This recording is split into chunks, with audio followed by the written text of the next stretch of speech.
So you're here at What in the World, real news, sometimes strange, always funny. It's the newclevelandradio.net comedy show, I guess. Yeah, it is. So we're coming to you live on YouTube. Um, so if you're watching us live, I'll say hello to everybody down in Texas.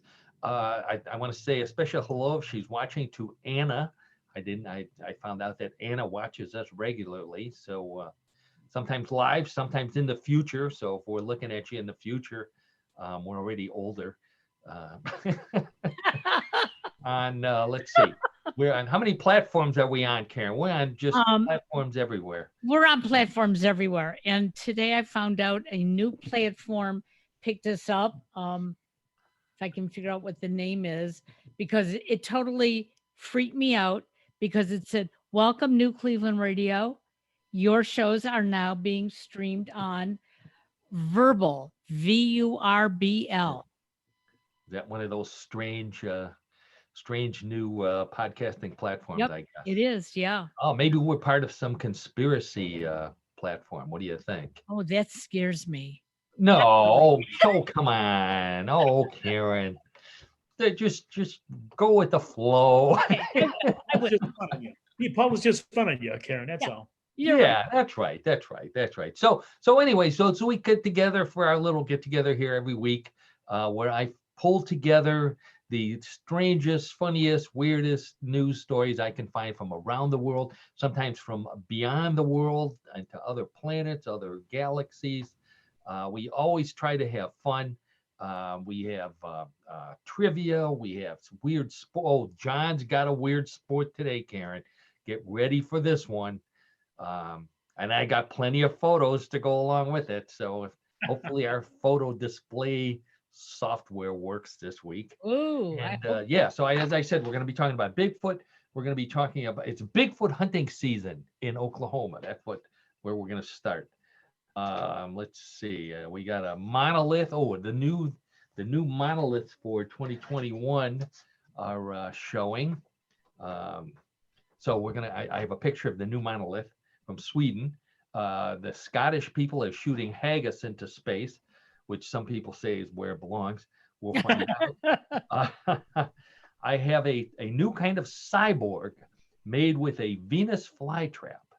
So this is an exclusive to newclevelandradio.net. Nobody else is talking about this. And then I got a bunch of food stories, one from the space station, and some strange gin from South Africa, not South America. Two different things. I remember that from geography. So anyways, real news, sometimes strange, always funny. That's our goal. And let's just get started because we have a whole slew of stuff to talk about here. So I want to go to Sweden first. We talked about the weird monoliths last year that were popping up very late in the year, started around October, November. They were triangular, 10 feet tall, usually silver. They'd appear, they'd disappear, but they were always basically the same. They're always basically the same, that triangular silver thing. So they kind of disappeared in 2021. So the trend was over. New Year came, New Year went. So we've been anxiously awaiting for what the 2021 monolith will be. So John and Karen, get ready for this. The first monologue of 2021 appeared in Borås, Sweden, which is near Stockholm. Appeared in the middle of a roundabout. Now, we don't have many roundabouts in the United States. They're big in Europe. Instead of having stop signs, they just let people pull into this circle and spin around until you get here. Yeah, we have a few, Okay. but nothing like Europe. Nothing like Europe. They're everywhere. So you spin around, and eventually you see your street go by and you turn real fast. And if you miss it, you just keep on going. Especially tourists. It's mostly tourists doing the spin. I've been in that spin many times. So anyway, in the middle of this, the roundabout, there's a chunk of land that you drive around, and just after a heavy snowfall, the first monolith of 2021 appeared. And I probably should have had this ready to go here. Let's see if I can share it with you. And there it is. What does that look like, John? Excuse me.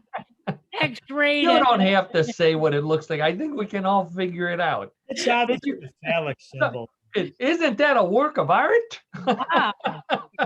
Hey. And no one saw them building it. No one saw them building it. It just appeared. It just appeared. And they strategically put it in front of that telephone pole. I don't even want to say what this looks like. That's okay. Don't. No, I won't. But I see that's it's written in Swedish underneath. Can you see that? One word stands out, which is clear. Yeah. Oh, yeah. Well, this thing is like 10 feet tall, so it's the size of a monolith. And one of the rumors about the other monoliths were that they were planted by aliens. So I'm thinking, if a space alien put this, this is the new monolith for 21. If they're bragging about how big they are, we're in big trouble, because that would make an awfully big alien. Yeah. So, I'd so say so. I'm going to say, so Karen, I know you're tired of looking at this. I'm going to take it down. There we go. I appreciate that. I just had to do that. That was just the funniest thing.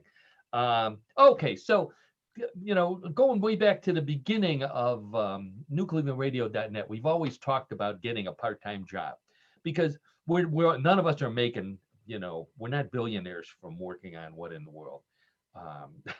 By any stretch of the imagination. So we could all use some little extra work. So this one comes from Ontario, which is in Canada.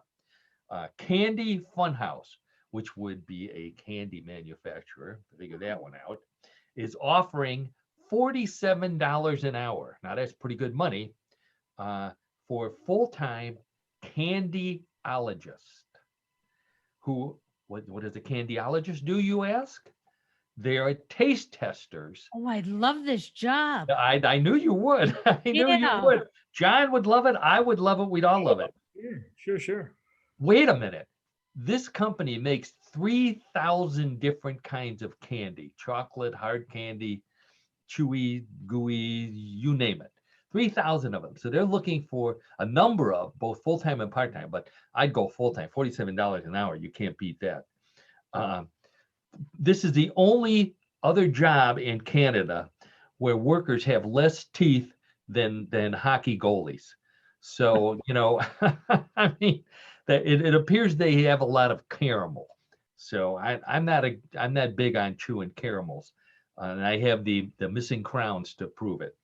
But John, you were a recruiter in Cleveland for a number of years. Did you ever place anybody at Cleveland's big candy factory, the Mally's chocolate company? I can honestly tell you, we never got an assignment from them. Would have liked to never got an assignment from them, though. Well, that would have been the perfect place to go. You would have to do a field trip. You'd have to go with the candidate yourself. Oh, yeah, sure, of check course. it out. Yeah. Now, for those who don't know, Mally's is a huge chocolate company in Cleveland. Very great chocolate. My favorite is the Buckeyes, which all of my friends down in Texas know, because I used to bring them back for them. So John, I was believe it or not, they didn't list any of the qualifications for the taste. What are they called? The candyologist. So I looked them up. It turns out, to become a professional taste tester, you have to have a degree, a 4-year degree in either food science or a related field. Plus, you have to have experience in food production. You have to learn how to describe flavors, and we're going to get into some of this flavor description later. And then and this is one where we'll all qualify. You have to practice eating a variety of food to train your taste buds to tell what it is you're chewing on. Wow, what a test that is. Wow. So I don't think any of us would qualify for that particular job. I'm afraid. No, I don't have a degree in food science. No, neither do I. However, pretend. oh,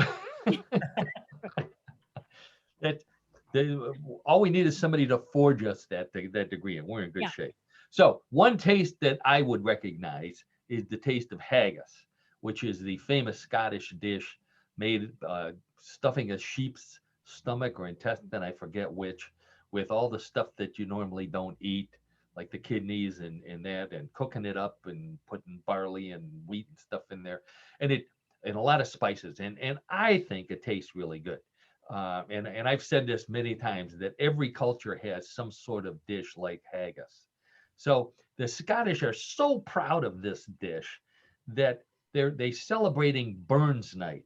Now Burns Night is an annual event in honor of Robert Burns, who is the famous Scottish poet. We don't celebrate up until the inauguration. I don't think anybody in the United States even knew a poet outside of Dr. Seuss. So, if you think about it, so now we know one, but the Scottish, he's a national icon in Scotland, Robert Burns. So a Scottish butcher got together with a space education firm, Strattonauts in Scotland, and they launched a 1 pound haggis into space. Not on a rocket, but they used a weather balloon. So they tied it to the weather balloon, and then they tied a camera to it so they could record the whole thing for posterity and for the Scottish people who were, thrilled about this. Launched it into space, and then it was supposed to take pictures and land. So it went up 20 miles, which is pretty high. Came back down, and the haggis is now on display at the company headquarters as the first haggis in space. So I thought this was a really good idea, because if there are space aliens up there and they see this haggis 20 miles up, they're going to taste it. And once they taste it, they're going to leave. And then we don't have to worry about them anymore. So these Scottish people, they don't get the credit that they deserve. I think they figured out a way to get the aliens away from us with haggis in space. You could be right. There you go. Now, on the same subject of food in space, and this is one of those feel-good stories that I like to do. The International Space Station has both American astronauts and Russian cosmonauts stationed on it.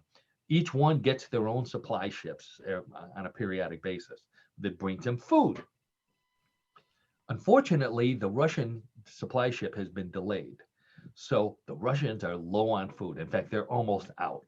So the Americans decided to share some of their American food with the cosmonauts.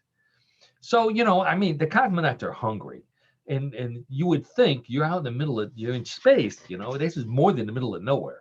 This is way out there. So they'd eat anything, but they had to, take the hot dogs. They had to make hot dog stroganoff. Once they put the hot dogs in stroganoff, then they could stomach them. But before that, American food, I think that's Russian for no. So I did some investigation as to about food in space, and we used to do jokes about them eating tang and freeze dried food and squeezing it out of a tube like toothpaste. Remember that, John, when we were kids during the early space program? Sure. So it turns out they eat better, but they have to make some accommodations. Like there's no refrigeration, so anything that spoils they can't have. They can't have anything that makes crumbs. So they make these special cookies that don't break up, so they don't have crumbs floating all over the place. Yeah. And even worse, they can't have carbonation, because the carbonation the anti-gravity would screw up the carbonation, it would disappear. And with no refrigeration, they couldn't have soft drinks, so they can't have a Coke or a Pepsi or whatever their favorite. But the real reason why they can't have carbonation is that burping, it could be fatal in space. And I had no idea. This would completely prevent burping. I don't know. Well, by not eating foods that cause you to burp. They could have a content of acid, obviously. I know, John. Yeah, in our case, that's pretty much everything. It is pretty much everything, Paul. You're right. So it turns this also anti-gravity. No, the lack of gravity is responsible for this. With gravity, you learn so much on what in the world. What gravity does on Earth is it pulls the food down deeper into your stomach and pushes the gas up. So that, and then your sphincter, which is in here somewhere, opens up and lets the excess gas out, and that causes the burp. In space, there's no gravity. So your food is all floating around inside your stomach. So when you burp, it's not just the gas that's coming out, it's everything that you just ate. And you can't have that stuff floating around in space. So, that's one of the first things they ask on the astronaut application. Do you burp? Love it. Famous burpers, unfortunately, never been astronauts. Farting is okay. Farting is okay. In fact, I think the astronauts play a game when they fart, try to trace it around as it floats through the weightless space station. Maybe not, I don't know. So, if the Russians weren't going to eat the American food, what do they eat in space, you might ask? Get a load. Here's the menu. This is an actual menu from the Russian side of the space station. Get ready for this. You're going to be hungry after you hear this, John. For breakfast, curds and nuts. Just like Mom used to make. Doesn't sound good to me. Like Bubba made. Mashed potatoes with nuts. I guess they like nuts. Apple quince chip sticks. I don't know what those are. Sugarless coffee. And vitamins. You got to have your vitamins. For lunch. Oh, this is good. Jellied pike perch. Borscht with meat. That sounds good. Goulash with buckwheat. That sounds good. Bread. Black currant juice, and sugarless tea. Apparently, they don't want the Russian cosmonauts to get fat, so they cut out all the sugar in the drinks. Supper, rice and meat, broccoli and cheese, more nuts and tea. This time they get sugar. And then they have a second supper. They don't, not just one supper. The Russians eat twice, so they must take a nap, and then come back, look out the window for a while, see if they see any UFOs flying by. Then they come back for their second supper, which is dried beef jerky. How about that in space? Cashew nuts, peaches, and grape juice. That doesn't sound good. The breakfast I could do without. The rest of that stuff doesn't sound too bad. Now, you may ask, what about coffee? Well, John, the Italian astronauts, the first Italian astronaut, is responsible for brewing coffee in space. He was the first astronaut to brew coffee. Yeah, and an espresso machine yet. Oh my God. Oh, it was a she. I'm sorry, this was a she. Samantha Cristoforetti was the first person to drink freshly brewed coffee in space. A commercial coffee maker firm developed an espresso machine called the ISS Espresso, International Space Station.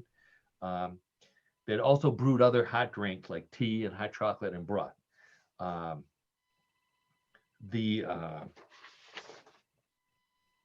Thing about so that's the coffee. Now there's been other space astronauts from Korea, for example.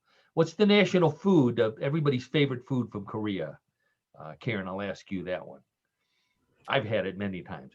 I really enjoy it. I have no idea. Made with cabbage. John, you know what it is? Kimchi, right? Is it Kimchi, that's right. Oh, Fermented cabbage, yeah. Right. It makes you burp. It makes me burp. Anyway, apparently the Korean cosmonaut or astronaut could eat it. So South Korea's first astronaut took kimchi into space. And believe it or not, in order for him to do it, 3 research firms participated in the development. It took them years to make space kimchi, and they spent over $1 million just so they could take fermented cabbage into space. How about that?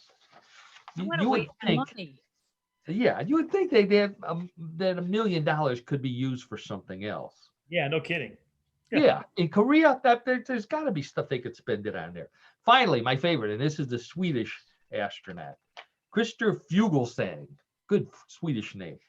Uh, he had the bad luck of being on the space station around Christmas time, so he wanted to have a traditional Swedish Christmas snack while he was there. And the Americans refused to let him have the snack that he wanted. Any idea Nice.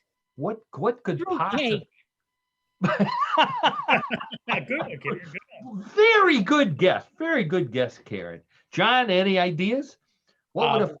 I'm at a loss on this one. Sorry. So Karen, you were on the right track, right around Christmas. He wanted reindeer jerky. And they felt that the reindeer part would offend the American astronauts so close to Christmas. Oh. So instead he brought moose. Moose jerky? Moose jerky, yeah. My mouth is watering. Boy. Just like Mom used to make. Moose jerky. That's I was gonna say that sounds like somebody's porn name, but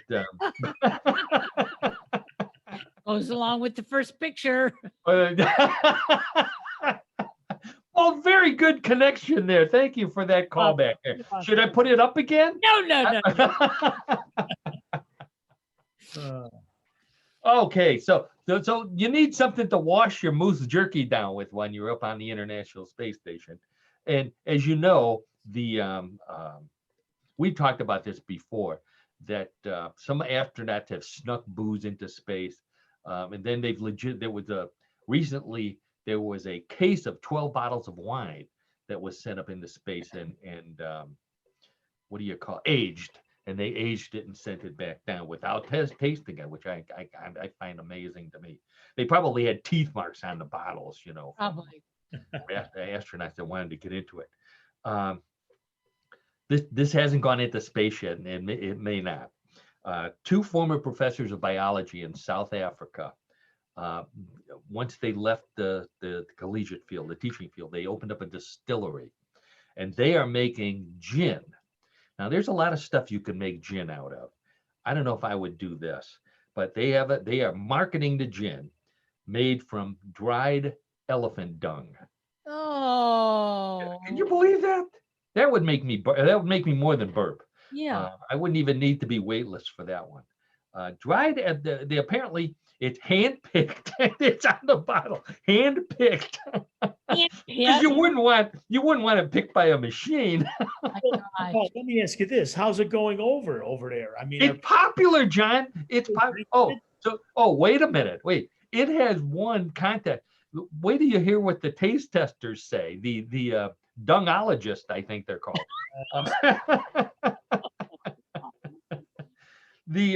Don't poo-poo this. That's what they say. Couldn't resist that one. I know. I was waiting for that.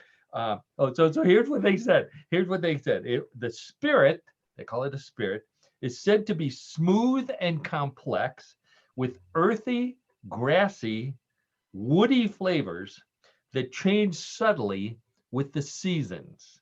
Oh, boy. I don't know about this. No, I didn't think. Are they marketing it anywhere besides South Africa? Are they marketing South Africa? That's right. Oh, but it's going all over the world. It's going all over the world. Yeah. So be prepared. If you go to your favorite tavern once we're going to taverns again or a restaurant, and you order a jumbo martini, you better make sure that it's not using real jumbo Jumbo the elephant. Jumbo, yeah. That's right. Jumbo gin. Yeah, oh yeah, we got that stuff with the trunk. Yeah. Smooth and earthy. And it's handpicked. Wow. That's top shelf stuff. That's top shelf. And moving out of food before I get into any more trouble.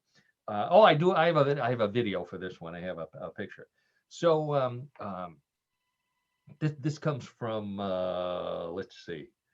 Where is this guy? Oh, I don't know where this is. I think this is in Japan.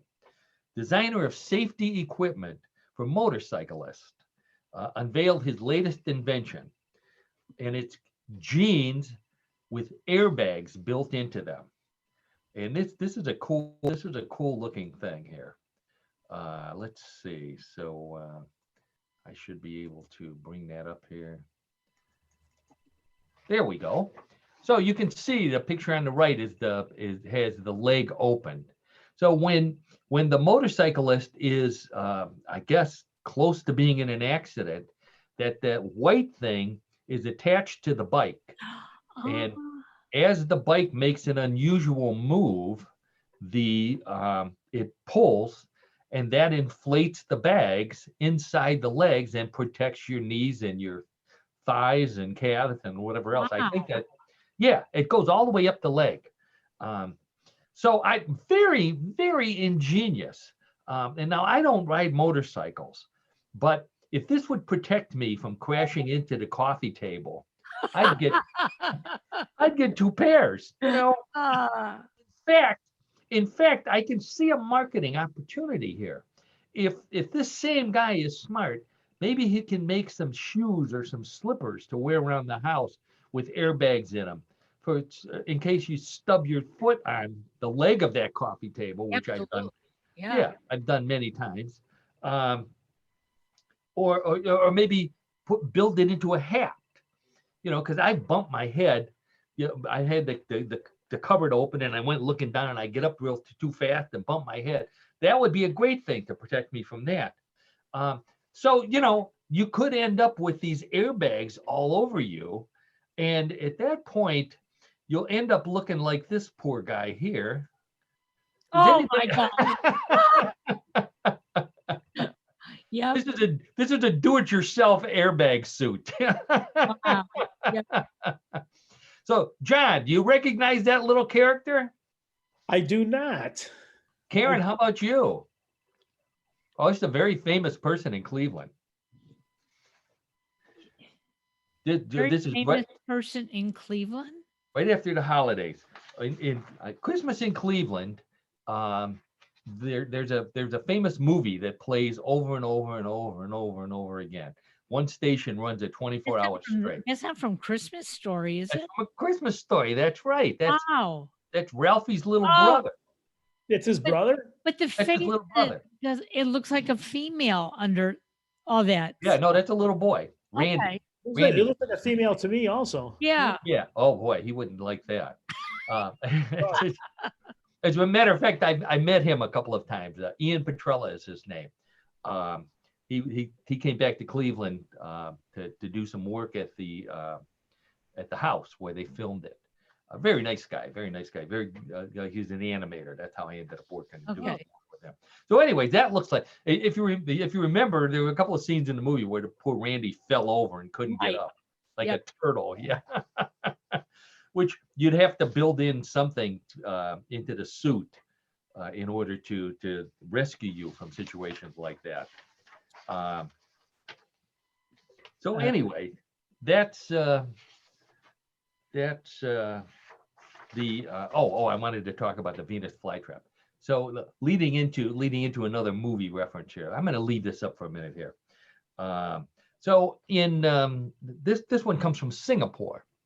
A scientist at a university in Singapore, a technological university, have developed a cyborg Venus flytrap. Now, what that means is they took a piece of a Venus flytrap, and I'm going to let you use your imagination. There's only one piece that anybody cares about on a Venus flytrap. They took that piece, cut it off, and they attached it to a robot in place of its arm. And they actually connected electrodes to it and made it snap open and closed and catch things in the Venus flytrap arm of a robot. So that's a cyborg Venus flytrap controlled by batteries. I don't know what.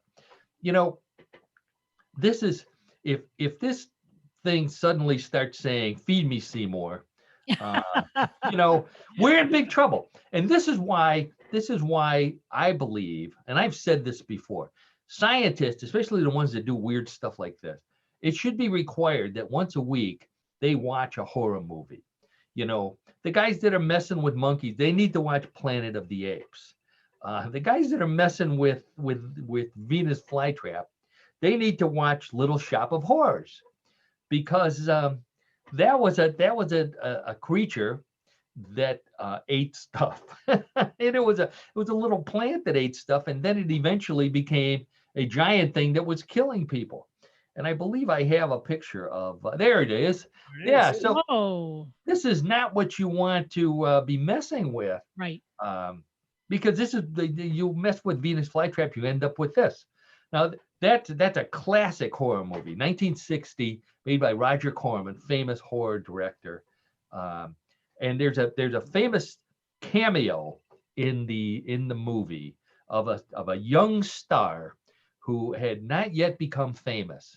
I'm not sure that this role made him famous, but I'm going to show his picture. I know you'll get it as soon as I show it. The guy in the dentist chair looks suspiciously like someone. It's Jack. John? It's Who? Jack. That's Jack Nicholson, right? Is that? Wow. Yeah. He played a patient. The guy on the right is the guy who caused the plant he caused all the problems. He got mad at the plant store, the kid who worked at the plant store, and as a result, in revenge, they grew that giant plant. And eventually, I'm not, spoiler alert here, eventually it ate the dentist. But this is a famous scene. He's a very sadistic dentist, and Jack Nicholson did his best Jack Nicholson of being, just the worst possible patient in a chair that you could possibly be. Is the dentist's name Seymour Krelboyne? Is that him, Seymour Krelboyne? You know, you might be right, John. I think you might be right, because no, the guy in the plant store's name was Seymour. Okay. The guy in the plant store was Seymour. Okay. That's why Audrey, who he named the plant after his girlfriend. Really? Yeah, nice guy. Named the plant after his girlfriend, Audrey too. Audrey would say, "Feed me, Seymour." Now, so that was the original movie, and it was based on an H.G. It goes way back. It was based on an H.G. Wells story, The Flowering of the Strange Orchid, and then Arthur C. Clarke, who did 2001. Did he do 2001? Yeah. He did a story called The Reluctant Orchid. So there's been a lot of stories like that, but this really put weird plants on the map. Then it became a musical, and on Broadway, very popular musical. A lot of high schools would put it on. Little Shop of Horrors. So Yep. there's a clip from one on Broadway. That was probably one of the hardest props high school kids ever had to put together. And then in 1986, it was brought back as another movie. And I'll show the picture of the star here. See if you can tell who that is. John, does that picture look like anybody? That's Rick Moranis. Rick Moranis, that's right, from Ghostbusters. He had that famous role on Ghostbusters. He was in SCTV. This was a breakout role for him, even bigger than Ghostbusters. Also in that movie, Steve Martin played the dentist. I forget, there was somebody had a really good role as it might have been Rick Moranis played the patient. I'm not sure. But the voice of Audrey in this movie, this is the one that I like. The voice of Audrey was played by Levi Stubbs. John, Levi Stubbs. I know that name rings a bell with you. It does, but I can't pinpoint it right now. It's a singing group. Singing group from Motown. Levi Stubbs. The Temptations? What? Temptations? No, he was with the Four Tops. Four Tops. Okay. Four Tops. He was the lead vocalist with the Four Tops. I think I was doing a Temptation song there. Just to throw you off. So anyway, I thought, don't mess with plants. Don't mess with Venus flytrap scientists, please. And education is really important. This is. But I'm going to get on my soapbox a bit. I have a couple of stories that show why we need to open the schools. Somehow, some way, keep the schools open. Close the bar, keep the schools open, keep the kids and the teachers safe. But keep this open. Because in New Zealand, In New Zealand, people don't understand the concept of volcanoes. And how do we know this? Because there's a group of scientists in New Zealand. I'm going to take that down here so we don't have to look at him. Group of scientists in New Zealand to show people the bad things that can happen with volcanoes by living too close to them. They're putting volcanic rocks into cannons and shooting them at houses so that the people can see, oh, geez, you know, it put a hole in the roof and it blew out the wall. And it's a volcano. Come on. I mean, how dumb are they? Do they need vats of oatmeal to flow down the street to show them what lava works like? I just don't know. New Zealand's a wonderful country, but they should be able to figure this out. And finally, I have one on pets, and then we're going to move on to Bigfoot here. Team of researchers was looking at catnip.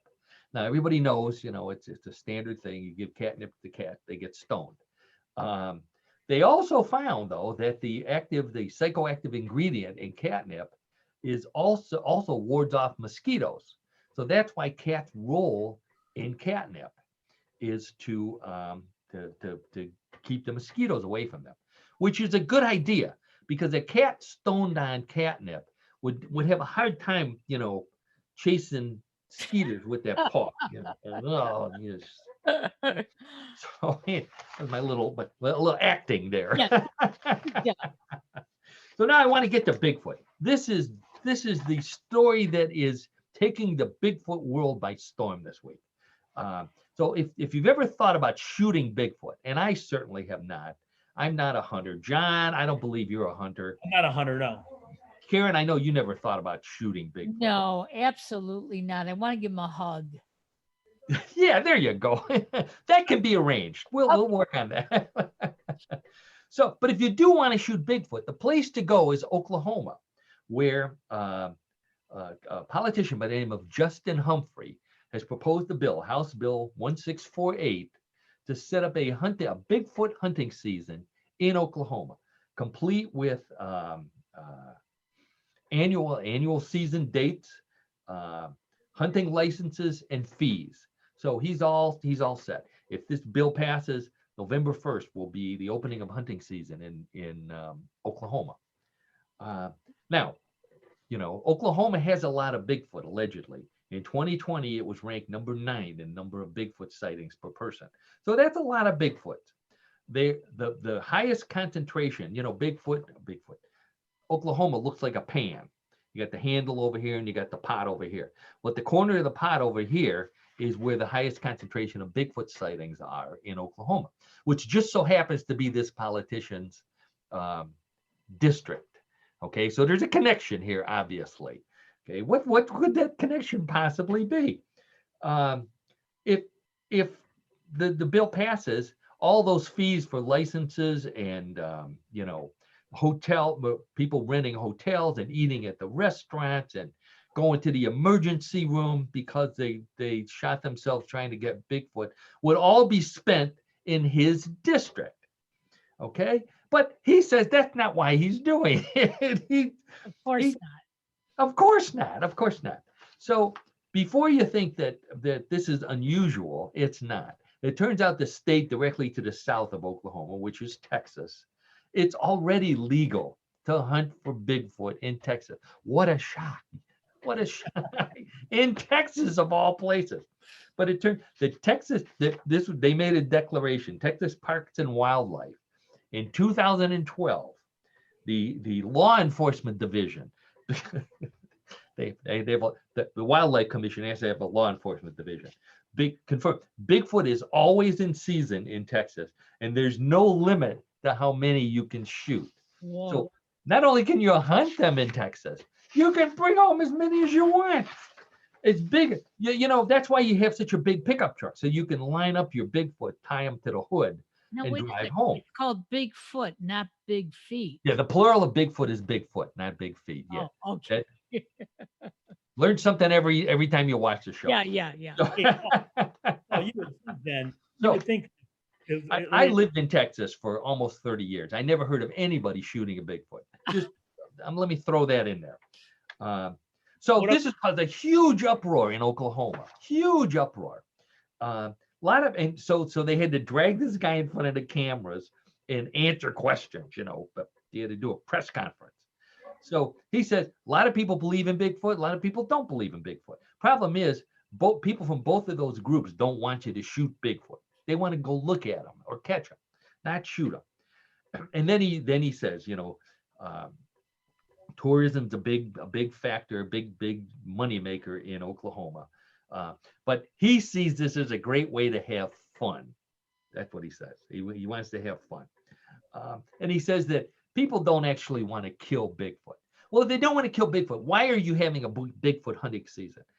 People don't want to, when somebody buys a deer hunting license, they don't go to catch deer. Okay. I never saw anybody with a big trap going out to catch deer. It doesn't work that way. Why does he think that they're going to go hang the license on their wall and go trap Bigfoot? So then he tries to rope the Wildlife Commission into it, and he says that they'll get all this money. So the Oklahoma Department of Wildlife says, we haven't heard this proposal. We use science-driven research, and we don't recognize Bigfoot in the state of Oklahoma. So he's trying to get a license for something that the Wildlife Commission said doesn't exist. Wow. The Bigfoot people, my people, the Mid-America Bigfoot Research Group, they've been studying Bigfoot for years. They said that they think, the head of them, he thinks that Bigfoot is a mix of an orangutan and a human.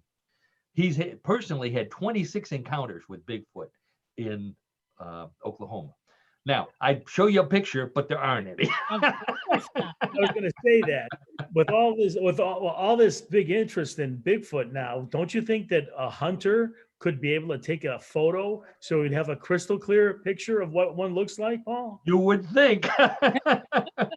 You would think. Supposed to think. Yeah. So this guy, this politician now, he's whining. Okay. Oh, I went to a restaurant and this woman's screaming at me that she's going to vote me out of office just because of my Bigfoot license. Well, too bad. You should have thought of that up front. So anyway,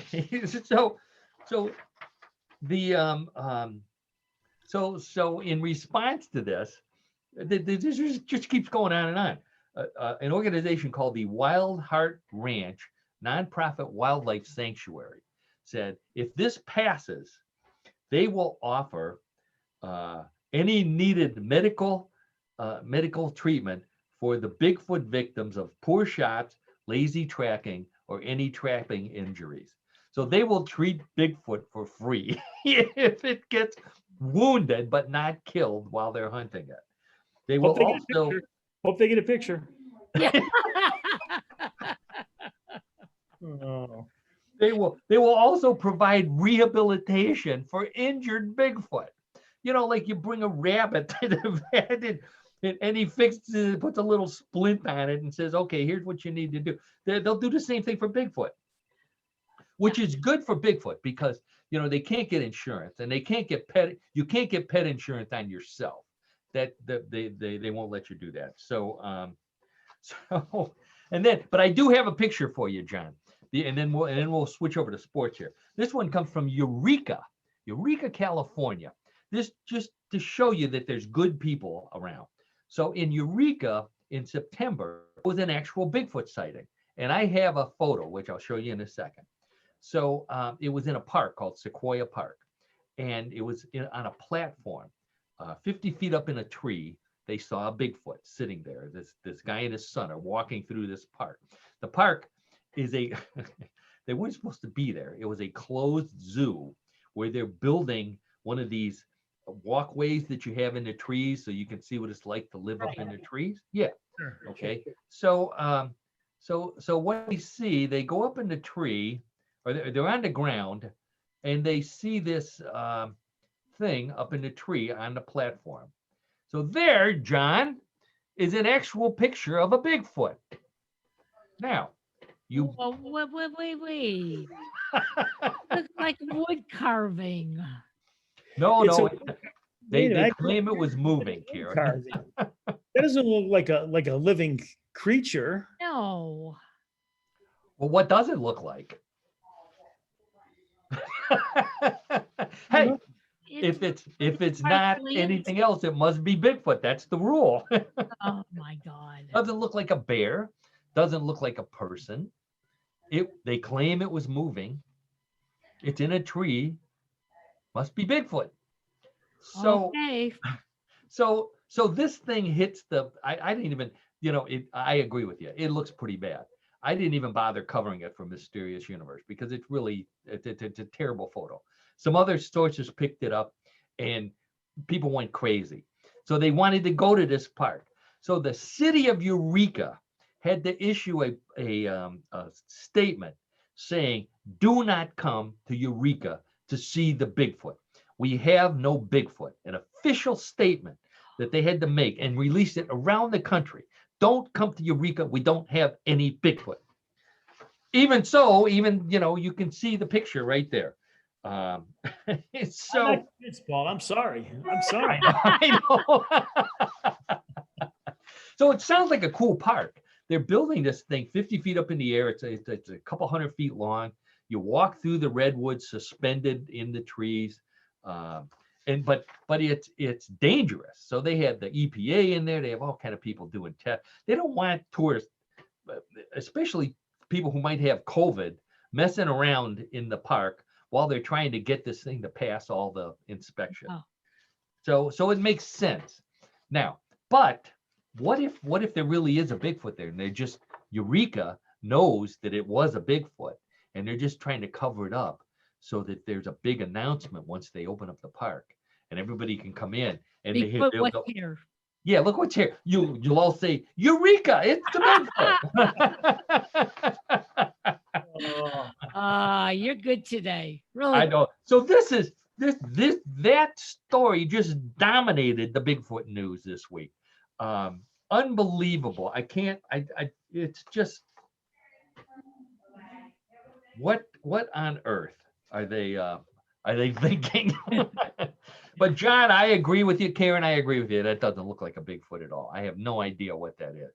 They think it may have been a worker who was in a hooded jacket or something. I don't know. So Looks almost like it's part of the tree. That's what I was saying. Yeah. yeah, except they claimed that, they swore when you back up. And this is heavily magnified. This is about as magnified as you could get without it becoming even blurrier and pixelated. So in the non-magnified pictures, it looks a little more like it might be a creature. Okay. Okay. I know. Yeah. It just supports the theory that there are no good pictures of Bigfoot. Yes, John. You're right. You're absolutely. I agree with you. No good pictures of Bigfoot, aliens, Loch Ness monster. It's a tough business I'm trying to wager here.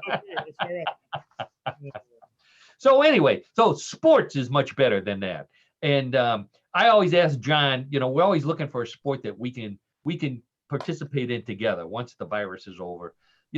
Maybe compete together, maybe even get Karen involved, maybe even get all of our spouses together and compete in something. So I said, John, see if you can find something that all of us might be able to compete in.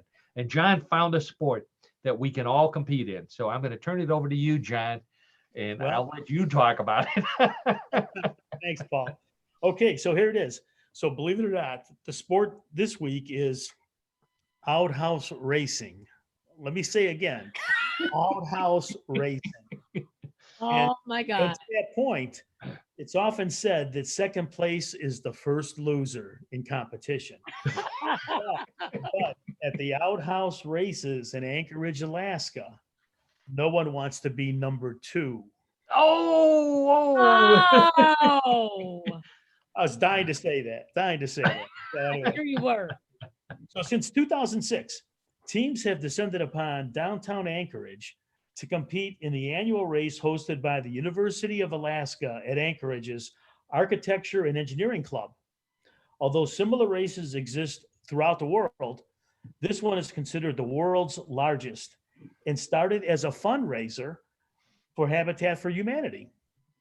Each team, Well, that's a good noble cause. it's a good cause. Each team pays a fee of $100 to compete. The event is part of what is called Fur-Rondy, Rondy, and that's the city's 2-week winter festival. Top competitors receive trophy-turned toilet paper holders, not to mention bragging rights. Geez, Oh, gee. I would compete for that. Those are the I want prizes. to go back to. I like this one here. The people in the porta potty. You Yeah. you have to do this in snow. That's obviously of course. great So yeah, snow sport. Okay. but to even compete in the race, which last took place on February 23rd, 2019, teams must first construct their outhouses and then have them inspected by a race committee to ensure that each one is structurally sound for competition. So again, You don't want anybody to get hurt in their outhouse. oh yeah, exactly. So anyway, but Paul's got a good picture right there. And although building an outhouse might seem like a straightforward task, designing one that is both mobile and mounted to a pair of skis or snowboard adds an unusual twist to the competition. I'm sure. Okay, so you may want to you may be curious as to what outhouses are made out of. Well, they Oh, can be built golly. using any number of materials. Plywood and metal have proven to be popular choices over the years. However, teams have also fashioned shopping carts and water tanks into Oh. roving restrooms. Besides skis or snowboards, teams of 5 with one person riding in the outhouse can use a rope to pull or push bars to thrust their outhouses to the finish line. They also require that each outhouse be equipped with a roll of toilet paper and Of course. of course, reading material. Oh, Wait a minute. yeah. Oh, John, do they have to be operational? No, my research does not show that they have to be operational. I just think that they have to be structurally sound. Structurally Whether they're sound. functional, Who would- that's another issue. I'll look into that and let you know next week. I'd hate to be the judge that had to check that part out. Oh, absolutely. Sure. So anyway, so racing teams can compete in one of 2 categories. There's one category which is traditional and the other category is unlimited. To Oh, comply with right. traditional specifications, the outhouse must have a minimum of a 30-inch by 30-inch base and 3 walls, whereas unlimited outhouses can be as large as 8 feet wide, 12 feet long, and 8 feet tall. Wow. So you've got, some various dimensions That's there a big Yeah. bedroom. based on what, based on what kind of competition you want to be in. During the race, there must be 4 pushers and 1 helmeted rider. So, I don't remember seeing helmets on these people. well, I guess they have. I guess they Yeah, have helmets. Yeah. that's what it calls for. That's what the specs call for. I think the rider has to be helmeted, not so much the. Oh, okay. Okay. Okay. So Geez, teams how many take into pictures I have consideration left here? aerodynamics when building their outhouses. The lighter you can make it, the better, but it still needs to be sturdy to do the job. Generally, the lightest outhouses with the youngest pushers wins, which when you think of it, obviously, least Yeah. amount of weight, stronger people pushing, they're going to have the inside track. Now, the outhouse is mostly, She has a helmet on. Yeah. yes, right. So the And outhouse, they'll look at you can see the toilet paper roll hanging up there. Yeah, you yes, right can. there, sure, of course. And she's in the proper position. That's a reach, so to speak. Yeah. So the outhouses must be easy to maneuver and it must be able to stay intact during the competition's multiple heats, which are organized into bracket systems similar to those used during athletic tournaments like March Madness. So there's an actual March Madness. Yeah, exactly. I know they need a better name. They need their own name. I was thinking about this. They could call it toilet tournaments or the flush follies, the commode competition, or my favorite, the big wipeout. That's Oh, what I My want to favorite call it. also, Paul. Hey, Paul, for the record, that's my favorite too, the big wipeout. Big wipeout. Now, the weather is another factor that teams must take into account. Snowfall or wind gusts put a wrench into a team's racing strategy, regardless of the quality of their outhouse's construction. It is also not uncommon for outhouses to tip over or bump into each other during the race, especially at the turn, where they must go around a pylon without hitting it. wow. Running into it adds another $10 donation to the Habitat for Humanity. So that you goes. get penalized. Yes, exactly. You're penalized in your poo house. I like that name, the poo house. Isn't that a great name? Yes, it is. So it ran. And so the teams that competed in 2019, they ran the gamut from competitors dressed up as chickens and pushing an outhouse that resembled a chicken coop. Another was an outhouse modeled after Snoopy's Red Dog house, and the rider sat on top like the Red Baron. So it, I think we had a picture of that one. Yeah. Yeah. Okay. Any other pictures, Paul, that you might have? No, I have one more, but this is for the end. So which team, the question is this, which team was the grand champion in 2019? Well, the team representing Anchorage Water and Wastewater Utility, of course. That's sewer people. I love it. The sewer people. So I think this year, once they come back, they're going to have a new trophy. They've upgraded. They got a bigger budget, and the trophy is going to be this right here. Well, you worked that back in. I worked it back in. I had to bring it back. Wow. So, John, there's a sport that you pulled right out of your butt, so to speak. I like it. Yes. Outhouse racing. I think we could compete in that. I think that would be a fun weekend project for us. Absolutely. John, you've already been to Anchorage to Alaska. Yes, I have. We could probably pull it off in Cleveland someplace. There's got to be. I think that would put Cleveland on the map. Well, you got to make sure we have enough snow, enough. No kidding. Yeah, that's right. Well, there are other competitions. There's one in Arizona, I believe, where they do it on wheels. But, yes. We'll save that for another week. So anyways, that brings us to the portion of the show everybody's been waiting for, the game portion we call Bluff the Co-Host. At Bluff the Co-Host, I bring in 3 stories that look that look and sound just like the stories we've been telling all afternoon, with the added difference that some may be true, some may be bluffs. We don't know which is which. It's up to John and Karen and you playing along at home to decide what they are. So without further ado, put your hands on the buzzer and let's get started with these are all a theme, by the way, the theme of staying home. Okay, so story number 1.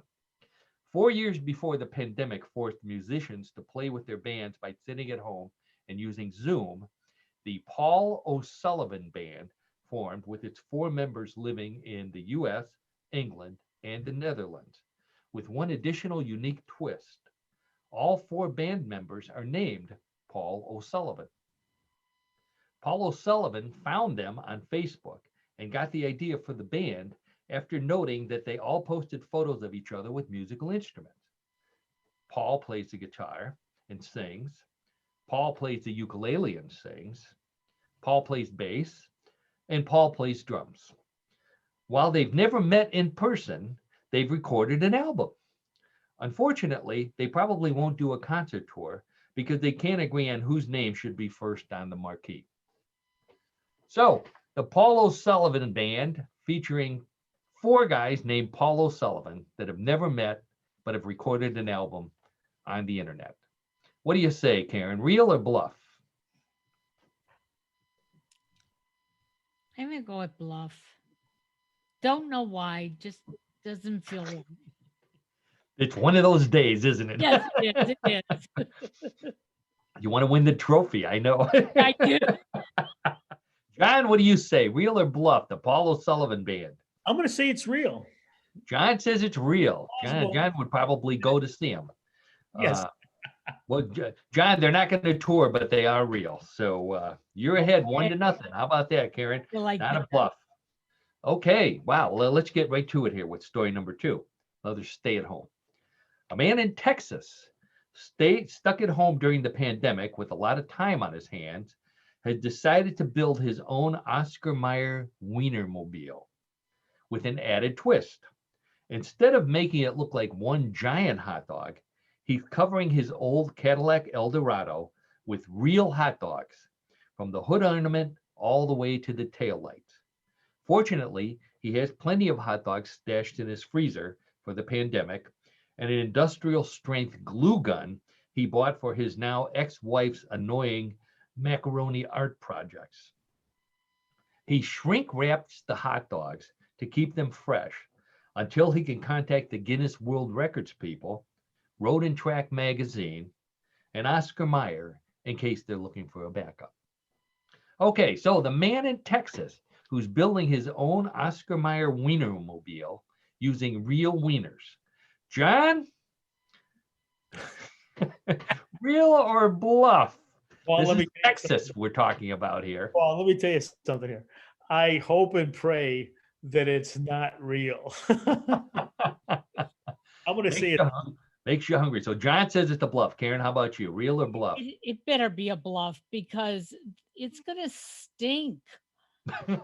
No, they're shrink wrapped. No, really, they're shrink Oh, wrapped. it was still stink. You're right. You both got me. That's a bluff.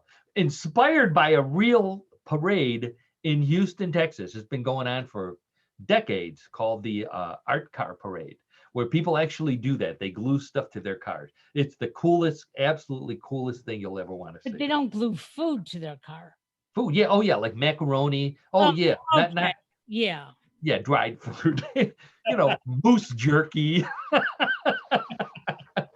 it. The moose jerky's back. Okay. Moose jerky. Okay, well, let's see. John, you're ahead 2-1. Yep. But Karen, you can come back because points are doubled in round 3. So I get know. ready. I know. Hands on the buzzer. Here comes that last stay-at-home story. A new study found that one of the things people stuck at home miss the most about going into the office every day is rummaging through the office refrigerator and eating someone else's lunch. Fortunately, there's now a solution. A group of former restaurant workers has started a company called Not Yours is Better that makes and delivers bag lunches and leftovers in plastic containers, just like the ones in the lunchroom fridge. Just like at work, you get the food without knowing what's in the bag or the container ahead of time. And to make it more realistic, everything has someone else's name on it and the words "Don't Steal" written across it. At $30 a week and free deliveries, the service is so popular in Atlanta, where it started, that the owners are planning to franchise it in 10 more cities. So the company that delivers lunches just like the ones you used to steal at the office from the refrigerator. Karen, you never did that. I know that. But what do you think? I wouldn't go into the refrigerators at work. But that's a whole other story. But you said this is in Atlanta, Yes. and Atlanta is progressive and lots of young people. So I'm going to say it's so weird it has to be true. So Karen put a lot of thought into this. I know John puts a lot of thought into all of them. He's thinking about them before I even say them. So John, what do you think? Real or bluff? I agree with Karen. I think it is so weird that it's true, and someone has come up with that idea. It's a good idea, isn't it? Sounds Yeah. like a moneymaker. We should try it because no one else has. That's a bluff. Oh, darn you. Okay. Both fell for that one. Oh, that one came to me in the middle of the night. You were hungry, right? I was hungry. That's exactly right. For somebody else's lunch. Oh my gosh. Well, hey. So we've come to the end of another What in the World. Lots of fun today. Lots of Bigfoot stuff. Lots of food, strange pictures. I'm not going to bring that last picture up again, so don't worry, Karen. It's going in the cyber wastebasket once we're done here. Yeah, I want to thank everyone who's tuned in live, everyone who's tuning in the future. Please come back again. Tell your friends. If you're watching us on YouTube, please do what you're supposed to do there. Make us a favorite or something. I forget what it is. Follow me on Facebook. I try to keep you posted on what's happening. Go to mysteriousuniverse.org, where I wrote in greater detail on some of these stories. Go to newclevelandradio.net to find out what platforms we're on, and also all of the other great podcasts that Karen is the producer of. It's just a great platform, a lot of great stuff. John DiNallo, as always, thank you so much for being a partner on the show. Thanks for the great Outhouse Racing. I want to do it. I want to do it. So without further ado, let's see you next week. Same. We may not be on at the same time. So watch us on Facebook, and I'll tell you what time. Sounds Karen? great. Have a great day, everybody. Stay safe, Bye. everyone. Have a good week. Take care. Bye.